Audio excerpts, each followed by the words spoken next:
हार्दिक बधाई। शहर जिला कांग्रेस कमेटी के महामंत्री श्री संजय यादव को कोटा दक्षिण नगर निगम में सहवरित पार्षद मनोनीत होने पर हार्दिक बधाई। मुख्यमंत्री अशोक गहलोत जी और माननीय स्वायत्त शासन मंत्री श्री शांति कुमार धारीवाल जी और कोटा जिलाध्यक्ष श्री रविंद्र त्यागी जी का हार्दिक आभार। शुभेच्छु समस्त शहर जिला कांग्रेस कमेटी और समस्त कांग्रेस कार्यकर्तागण।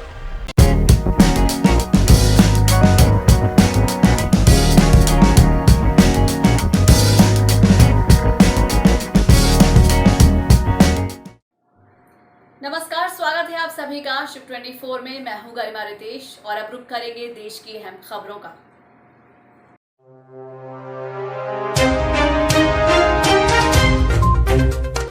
शिवसेना के पूर्व मंत्री अशोक शिंदे ने थामा कांग्रेस का दामन। येदियुरप्पा और बेटे को करप्शन के मामले में नोटिस जारी। केरल से हो चुकी है कोरोना की तीसरी लहर की शुरुआत। राहुल गांधी की मीटिंग से दूर नहीं आप और बीएसपी। दिल्ली हाई कोर्ट, कामकाज के मुकाबले सैलरी पर खर्च बहुत ज्यादा।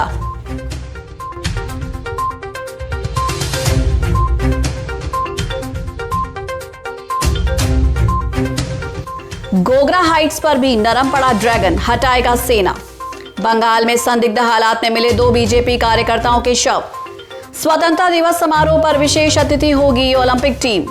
ओलंपिक में महिला हॉकी टीम से देश को पदक की उम्मीद और पीवी सिंधु और उनके कोच को किया सम्मानित। और अब जाने की खबर विस्तार से।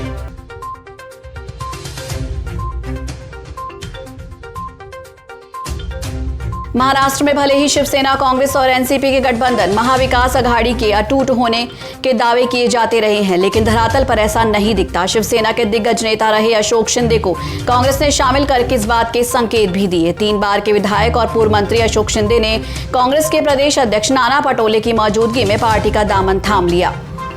मुख्यमंत्री की कुर्सी जाते ही बीएस येदियुरप्पा की मुश्किलें शुरू हो गई हैं। भ्रष्टाचार से जुड़े एक मामले में कर्नाटक उच्च न्यायालय ने बीएस येदियुरप्पा को नोटिस भेजा है।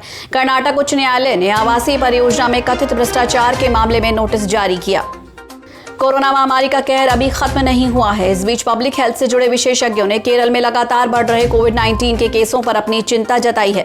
विशेषज्ञों को आशंका है कि जिस तरह से केरल में कोरोना के केसेस बढ़ रहे हैं, ये तीसरी लहर की शुरुआत हो सकती है। हालांकि अभी केरल सरकार ने इसे आधिकारिक रूप से कोरोना की तीसरी लहर नहीं माना है। पेगासस जासूसी कांड और किसान आंदोलन को लेकर संसद में जारी हंगामे के बीच कांग्रेस विपक्ष को एकजुट करने की कोशिश में है। इसी सिलसिले में विपक्षी एकता को और मजबूत करने के लिए कांग्रेस के पूर्व अध्यक्ष राहुल गांधी ने आज यानी मंगलवार को विपक्षी दलों के नेताओं को कॉन्स्टिट्यूशन क्लब में नाश्ते पर आमंत्रित किया, मगर इस मीटिंग से अरविंद केजरीवाल की आम आदमी पार्टी और मायावती की बसपा दूर ही रही। दिल्ली हाई कोर्ट ने मंगलवार को कहा कि दक्षिण दिल्ली नगर निगम द्वारा कर्मचारियों को दिया जा रहा वेतन भुगतान उसके कामकाज के मुकाबले बहुत ज्यादा है और ये बिल्कुल तार्किक नहीं है। हाई कोर्ट ने निगम से ये भी पूछा कि क्या कर्मचारियों की बायोमेट्रिक उपस्थिति उनके आधार कार्ड से लिंक्ड है। हाई कोर्ट ने कहा कि जब नगर निगम सफाई और विकास के बहुत ज्यादा कार्य नहीं कर रहा है, ऐसे में वो कर्मचारियों को इतना ज्यादा वेतन भुगतान कैसे कर सकता है। भारत चीन के बीच हाल ही में खत्म हुए 12वें शीर्ष कमांडर लेवल की मीटिंग का असर दिखने लगा है। पूर्वी लद्दाख के गोगरा हाइट्स क्षेत्र से अब ड्रैगन अपनी सेना हटाने को लेकर राजी हो गया है। गोगरा हाइट्स क्षेत्र में दोनों देशों की सेना पिछले साल मई से ही आमने सामने है। इस क्षेत्र को पेट्रोलिंग पॉइंट 17A के नाम से भी जाना जाता है। पैगोंग लेक इलाके से फरवरी में सेना हटाई गई थी और तब से ही गोगरा हाइट्स इलाके से सेना हटाने का मसला लंबित था। पश्चिम बंगाल में विधानसभा चुनाव के 3 महीने बीत जाने के बाद भी शायद हिंसा का दौर थमा नहीं है। राज्य के 2 अलग अलग इलाकों में बीजेपी के 2 कार्यकर्ताओं के शव मिले हैं। मंगलवार को इन शवों के मिलने के बाद बीजेपी ने टीएमसी पर हमला बोला है। भगवा दल का कहना है कि टीएमसी की ओर से संरक्षण प्राप्त गुंडों ने उसके कार्यकर्ताओं की हत्या की है। वहीं टीएमसी ने इन आरोपों को खारिज किया है।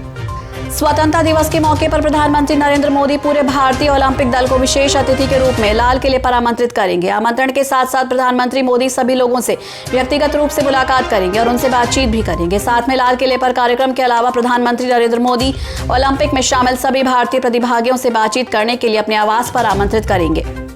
टोक्यो ओलंपिक भारतीय फैंस के लिए खुशियों भरा साबित हो सकता है, क्योंकि कई खिलाड़ियों से पदक की उम्मीद रहेगी। इसमें सबसे आगे भारतीय महिला हॉकी टीम और बॉक्सर लवलीना बोरगोहेन के मैच हैं। हॉकी टीम पहले ही सेमीफाइनल में पहुंचकर अपना सर्वश्रेष्ठ प्रदर्शन कर चुकी है और वो फाइनल में पहुंचकर इसमें और इजाफा करना चाहेगी। लवलीना का पदक पिछले 9 वर्षों में भारत का मुक्केबाजी में पहला पदक होगा, लेकिन उनका लक्ष्य अब फाइनल में पहुंचना होगा, जहां अभी तक कोई भारतीय नहीं पहुंचा है। इसके अलावा भारत को कुश्ती में अच्छे प्रदर्शन की उम्मीद है।